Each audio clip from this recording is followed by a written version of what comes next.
Здравствуйте! Недавно мы купили камин АК. Вот так он выглядит прямо, так он выглядит сбоку. Вот такая его ширина.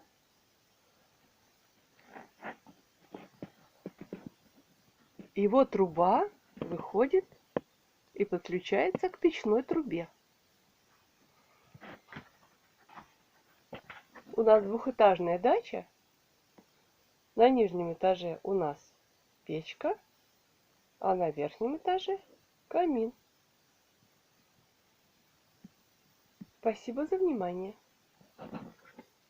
Всего наилучшего.